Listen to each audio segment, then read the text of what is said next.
big picture, what parts on this roster, if this season does not turn around immediately, because there's no other time than right now, what parts do you look at as pieces that they can and realistically would look to sell? Yeah, Peralta and Holmes for sure. I've talked to some people, they'll get something there for sure. It's not going to be what you wanted if Holmes was healthy and Peralta was pitching at peak value, but you'll get something. And then the bullpen, I think, has to get pulled apart. Brazaban, Minter, Rayleigh.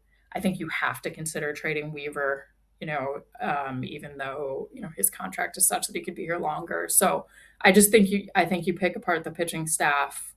And then I don't know fully that there's a lot on the position player side. I think it's wishful thinking, but I do think like if Luis Robert is healthy and starts hitting a few line drives, there's probably someone that takes a chance on him, but you're not going to get anything, super valuable there. You're probably going to have to eat some money. But I could see him being appealing if you think his injured list stint of the year is already out of the way. Um, but I see people wondering, can you get something for Vientos or Beatty? Like, I don't think so. That doesn't mean they won't be traded in some form to fill out a deal. But I think the pitching staff, Peralta and Holmes are still prizes. They're not top tier prizes like you would hope they would have been, but they're going to get you something because those are two reliable pitchers, starting pitchers who presumably will be healthy for a lot of the stretch run.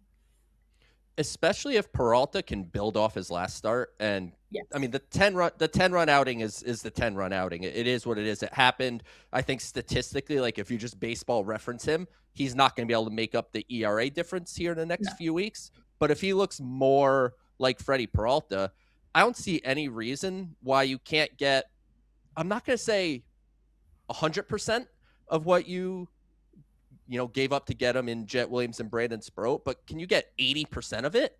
85% of it? Something like that? Like I'm talking like a back end top 100 prospect and then a second piece that's pretty interesting. Like, do you think that's a realistic return for Peralta? It might be a little bit more than you can get, and I think it's more doable now than it is a few weeks from now, right? Because no one's selling now. So that's another Right. thing I keep hearing from people, trying to feel out the market is like they're like, well, we don't know because a lot of teams haven't decided whether they're selling. So if you're the Mets and you've now lost this many games since you fired the manager, it doesn't look like it's turning around. Do you suddenly say like, let's start doing it now? Because there's people that need pitching. There's an advantage to waiting in that you get bidding wars and stuff, but there's no one on the market right now. So are you telling me you can probably pull off a pretty good deal for Freddie Peralta right now? I think you could. It would just require you to wave the white flag. So I think obviously the return goes up the longer a team has him for. So maybe that's where you get into like a top 100 guy. But I also think with Peralta, it's important to understand that I think it's pretty clear in talking to people, even who haven't watched the Mets all year, that the understanding is like his mechanics are off and you can fix them. So that makes him really appealing. I think Holmes is like a little more complicated because you don't fully know what you're going to get when he's back. But I still fully expect someone to take a chance on that 100% and treat him as a 2, 3 starting pitcher, even if it's only going to be for a couple months once he gets back. And Peralta's very cheap too, which I think Yeah. appeals to Yeah. a lot of teams. On the bullpen side, really, really quickly, Brazoban, you mentioned, he has multiple years of control. That makes some sense. But specifically with Luke Weaver, he has just one more year of control. And in a normal year, in a normal trade deadline, that increases the value of a player. But we don't know how much baseball is happening in 2027. So our team's looking at players with just one more year of control into 2027 as really no more valuable than a rental player.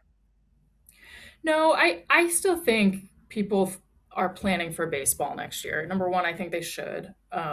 Number two, I think they have to, right? Like I think you have to assume that you're going to have a lockout and a shortened time to build your team. So if I were in that position, a guy like Luke Weaver gets more appealing because that's someone in your back end. You don't have to sign in a free agent frenzy. You kind of know what you've got.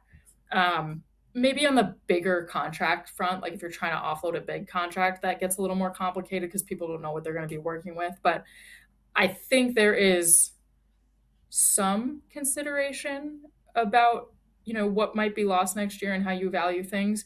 But I would expect like a guy like Weaver to be a little bit more immune to that. So um, I've really only heard that brought up with, yeah, people with like big deals. So we'll see. But like I'd trade him right now, like because you don't know that. I mean, his performance has been so good. Like his value will never be higher to the New York Mets trade wise than it is at this exact moment.